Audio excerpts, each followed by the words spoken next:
Bienvenue sur votre chaîne École du Futur, c'est Moussa Diallo, professeur de SVT. Aujourd'hui, nous allons aborder le cours sur la chronologie en géologie. Ce cours est la 15e et dernière leçon. Alors, si vous n'avez pas eu l'occasion de voir les 14 premiers cours, je vous invite à cliquer sur le petit i qui s'affiche en haut de votre écran pour avoir l'intégralité du programme. Si vous connaissez un élève qui fait la classe de 3e et qui est en difficulté en SVT, je vous demande de lui partager cette playlist qui va lui être très utile. Je vous invite également à vous abonner sur la chaîne parce que après ce programme-là, nous allons aborder les programmes des autres niveaux, mais aussi et surtout nous allons faire beaucoup d'exercices pour appliquer ce que nous avons appris. Sans plus tarder, abordons le premier point. Alors, le plan du cours s'articule principalement autour de 2 points. Dans le premier point, nous allons voir comment dater en géologie. Et ici, nous allons utiliser la datation relative et la datation absolue. Au niveau de la datation relative, il sera question d'utiliser un certain nombre de principes pour pouvoir donner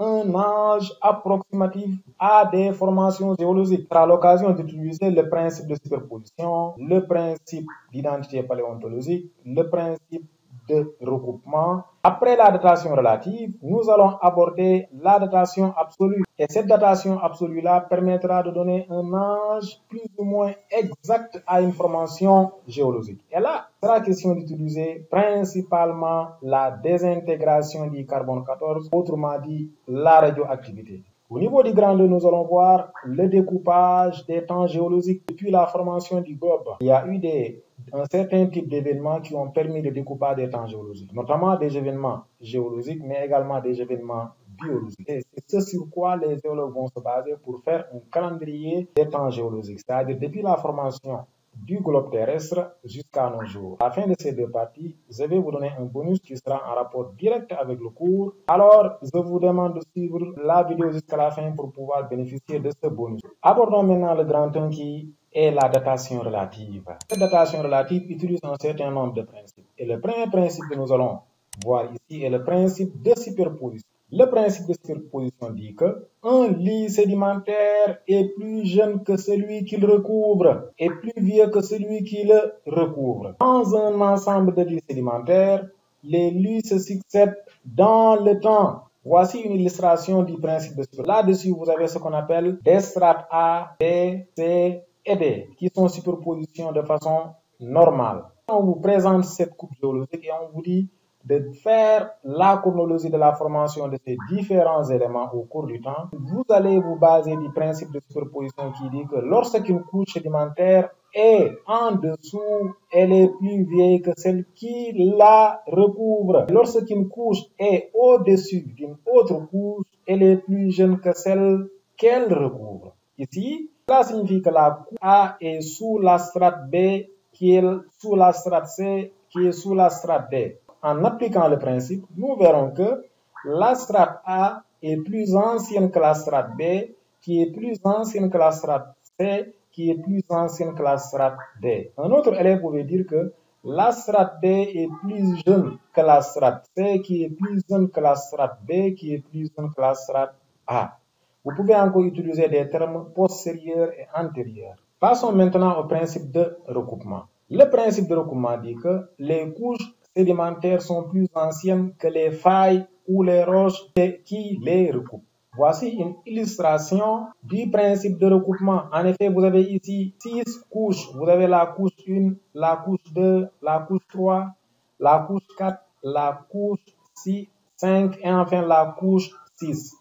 À côté de ces couches, vous avez une faille qui passe directement sur ces couches. La faille, c'est ce qui est représenté en noir ici. Puisque la faille a recoupé toutes les 6 couches, on va dire que la faille est plus récente que toutes les formations géologiques qu'elle a recoupées. C'est ça le principe de recoupement. Autrement dit, la faille a recoupé la couche 1, la couche 2, la couche 3 jusqu'à la couche 6. Cela signifie que ces couches se sont d'abord déposées dans ce milieu, puis après la faille est survenue et a recoupé toutes ces couches. Donc, entre ces couches et cette faille qui est plus jeune, eh bien, c'est la faille qui est plus jeune. Parce que si les couches n'avaient pas existé, la faille n'aurait pas une matière à recouper. Donc, avant de recouper quelque chose, il faut que cette chose-là existe d'abord. Les couches-là sont d'abord déposées dans le temps, puis après la faille est venue et a recoupé l'ensemble de ces couches. Donc, on dit que la faille est plus récente que les couches qu'elle a recoupées. Passons maintenant au principe d'identité paléontologique. Que dit le principe d'identité paléontologique? Il dit que deux couches sédimentaires éloignées l'une de l'autre contenant les mêmes fossiles sont considérées comme ayant le même âge. Chers élèves, ici, il faudra bien prendre en compte le groupe de mots les mêmes fossiles. Qu'est-ce qu'un fossile? Un fossile est un débris ou une empreinte de plante ou d'animal enseveli dans les couches rocheuses antérieures à la période géologique actuelle et qui s'y sont conservés. Voici un ensemble d'exemples de fossiles. Tous ces éléments-là peuvent se retrouver dans une couche et permettre la datation de cette couche. Alors, voici l'illustration du principe d'identité paléontologique. Vous avez ici un ensemble de couches qui est à gauche, un autre ensemble de couches qui est à droite. Vous voyez que vous avez ici un fossile stratigraphique. Vous avez le même fossile stratigraphique. Donc, la couche là et la couche là renferment les mêmes fossiles stratigraphiques. Cela signifie que cette couche-là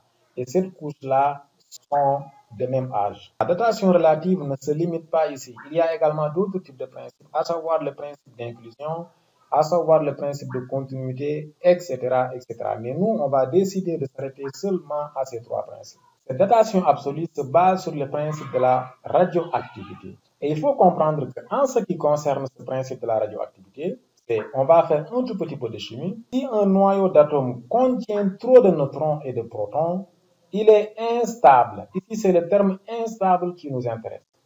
Pour retrouver sa stabilité, il éjecte des neutrons et des protons. Il émet alors des particules, c'est-à-dire de l'énergie. Chers élèves, souvenez-vous également de ce que nous avions dit lorsque nous déroulions le cours sur la tectonique des plaques. Nous avions dit que le moteur de la mobilité des plaques était lié en réalité à l'énergie issue de la désintégration de certains éléments minéraux issus de la radioactivité. Donc, voici la confirmation ou bien voici un petit rappel qui nous permet effectivement de comprendre que la radioactivité permet d'obtenir de l'énergie qui fait bouger les plaques. Donc, continuons. Et des rayons, c'est-à-dire ce que l'on appelle la radioactivité. Donc, ici, pour comprendre ce vocabulaire-là, il faut savoir qu'à l'intérieur du globe terrestre, il y a beaucoup d'éléments chimiques. Certains de ces éléments chimiques ne sont pas stables. Ils vont donc se désintégrer pour donner un autre corps plus stable. C'est ce procédé-là qu'on appelle la radioactivité.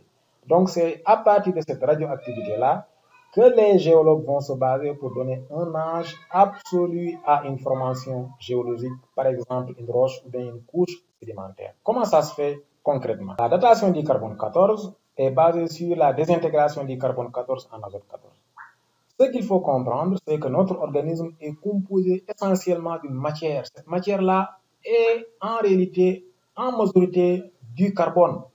Donc, ce carbone-là va continuer au fur et à mesure que nous vivons, au fur et à mesure que nous consommons des aliments.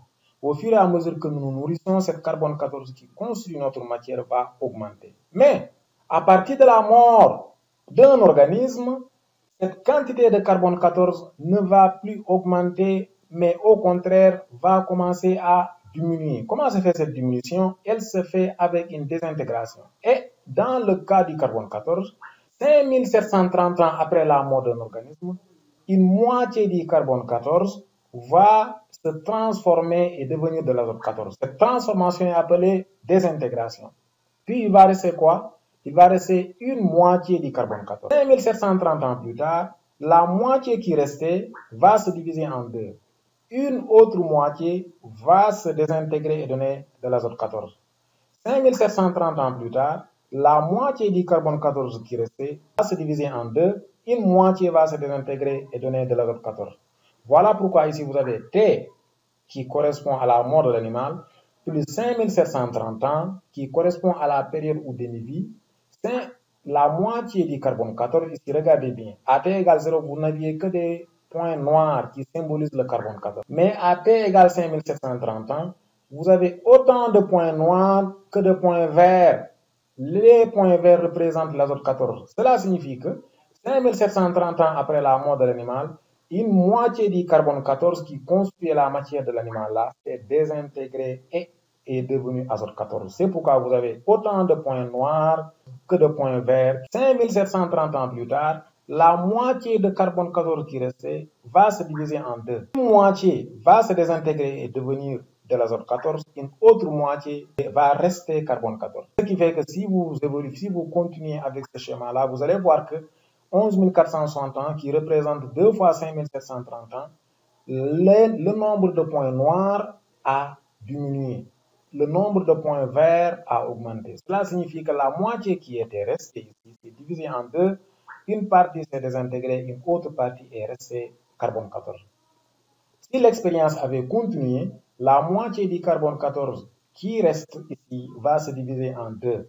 Une partie va se désintégrer, l'autre partie va rester azote 14 et va rester carbone 14, etc., etc. Donc, c'est à partir de cette période ou demi-vie que les géologues vont se baser pour, en réalité, donner un âge exact à une roche géologique ou bien à une couche géologique. En effet, il faut comprendre que dans les roches géologiques, on peut retrouver de l'azote 14, on peut retrouver du carbone 14. Donc, quand le géologue va au laboratoire, dose la quantité de carbone 14 qu'il retrouve dans une formation géologique, dose la quantité d'azote 14 qu'il retrouve dans la formation géologique, il va juste faire le ratio et retrouver les valeurs qui vont lui permettre de connaître en réalité la date exacte à partir de laquelle cette fossile-là, cette matière-là a commencé à se désintégrer et il va en déduire l'âge de la formation géologique. Ici, nous avons pris l'exemple du carbone 14, mais il n'y a pas que le carbone 14. Il y a d'autres éléments chimiques qui sont capables de se désintégrer et qui ont leur propre période ou demi-vie. La période ou demi-vie 5730 ans correspond à la période seulement pour l'azote 14. Tous les autres éléments chimiques n'ont pas la même période. Pour mieux comprendre le phénomène de désintégration, vous avez ici un schéma qui représente la décroissance radioactive du carbone 14 à la mort d'un être vivant. Le carbone 14 est représenté par des points rouges. C'est lui qu'on appelle l'isotope pair instable. Le carbone 12 est représenté par le vert. C'est lui qu'on appelle l'isotope fils stable. Cela signifie quoi? Cela signifie que le carbone 14 va se désintégrer et donner de l'azote 12. La période ou demi-vie ici, c'est 5600 ans. Donc, cela signifie qu'à la mort de l'animal, vous aviez une quantité N0 de carbone 14. Mais à 5600 ans, cette quantité d'azote 14 cette quantité de carbone 14 va se diviser en deux. Une partie va se désintégrer et donner de l'azote 12, une autre partie va rester carbone 14. 5600 ans plus tard, la moitié de carbone 14 qui était restée va se diviser en deux. Une moitié va donner de l'azote 12, de carbone 12, une autre moitié va rester carbone 14. 5600 ans plus tard encore, la moitié qui était restée va se diviser en deux. Une partie va se désintégrer en carbone 12, une autre partie va rester carbone 14. 5600 ans plus tard, la moitié qui était restée va se diviser en deux. Une partie va donner du carbone 12, une autre partie va rester. Ainsi de suite, jusqu'à ce que la quantité de carbone 14 se désintègre entièrement. Nous allons passer au découpage des temps géologiques. Il faut comprendre que dans cette partie-là, depuis la formation de la Terre, il y a eu ce qu'on appelle des événements, des grands événements qui ont marqué l'histoire. Ces grands événements-là sont des événements géologiques et des événements biologiques. Parmi les événements géologiques, vous avez les périodes de transgression, les périodes de régression, les périodes d'orogenèse, etc. En ce qui concerne les événements biologiques, il faut comprendre que ces événements biologiques sont en relation avec l'extinction d'un grand nombre d'êtres vivants. Ces êtres vivants peuvent être des animaux, ils peuvent également être des végétaux. Ou bien l'apparition d'un groupe d'êtres vivants. Ces êtres vivants également peuvent apparaître à une période et ils peuvent être des animaux ou des végétaux. Donc, voici les événements sur lesquels les géologues se sont basés pour en réalité faire un découpage des temps géologiques. En termes simples, voici les événements qui ont permis aux géologues, depuis la formation du globe à nos jours, à faire ce qu'on appelle un calendrier des temps géologiques. Et là, pour comprendre ce que nous avions dit, voici un exemple. Donc, vous avez un nombre relatif des êtres vivants ici. Vous avez le temps ici est pris en millions d'années. À partir de cet élément-là, vous avez ici à moins 65 millions d'années, par exemple, vous avez ce qu'on appelle un événement géologique qui a eu lieu. Donc, ça veut dire à moins 65 millions d'années, on a constaté une grande extinction des dinosaures et d'espèces marines. À moins de 200 millions d'années, on a constaté une extinction de mollusques marins. À moins de 250 ans, à moins de 250 millions d'années, on a constaté une extinction de 50% des familles d'animaux et plus de 95% des espèces marines. À moins de 360 millions d'années, on a constaté une extinction de poissons et de trilobites. À moins de 485 millions d'années, on a constaté l'extinction des trilobites. Donc ici, c'est des extinctions qui ont été mises en évidence à ce niveau. Mais on pouvait encore utiliser une autre échelle pour montrer l'apparition d'un groupe d'animaux. En effet, quand on quitte une période, les conditions de vie vont changer, donc un grand nombre d'êtres vivants qui ne pourra pas s'adapter va disparaître. Mais à côté, les êtres vivants qui vont pouvoir s'adapter dans ces nouvelles conditions-là vont apparaître. Voilà pourquoi on parle d'extinction et d'apparition. À côté, il y a également, comme je l'ai dit, des événements géologiques, même si ici on ne les a pas matérialisés. Donc voici les événements qui ont permis aux géologues de faire le découpage des temps géologiques. Les géologues se sont basés de ces événements-là pour voir qu'il y a ce qu'on appelle des ères. Et on a commencé à partir du Paléozoïque, qui est l'ère la plus ancienne. Ensuite vient le Mésozoïque et enfin vient le Cénozoïque. Ces différentes ères sont subdivisées en périodes. En ce qui concerne le Cénozoïque, vous avez par exemple le Quaternaire qui est la période à laquelle nous vivons actuellement. Mais avant elle, il y avait le Tertiaire. Ensuite, au Mésozoïque, vous aviez le Crétacé, le Jurassique et le Trias. Au Paléozoïque, vous aviez le premier, le Carbonifère, le Dévonien, le Silurien, l'Ordovicien et enfin vous aviez le Permien. Donc chacune de ces périodes est également subdivisée en petites époques. C'est bon? Ainsi de suite, ainsi de suite. Voilà comment les géologues ont fait pour réaliser ce découpage des temps géologiques. Voilà, comme promis en début de cours, nous sommes arrivés au bonus. Mais avant de vous donner le bonus, je vous rappelle du démarrage des cours de renforcement que nous faisons en ligne. C'est des cours très intéressants pendant lesquels nous corrigeons les exercices qui causent le plus de problèmes, qui causent le plus de soucis aux élèves pendant les devoirs, pendant les compositions, mais aussi et surtout pendant l'examen.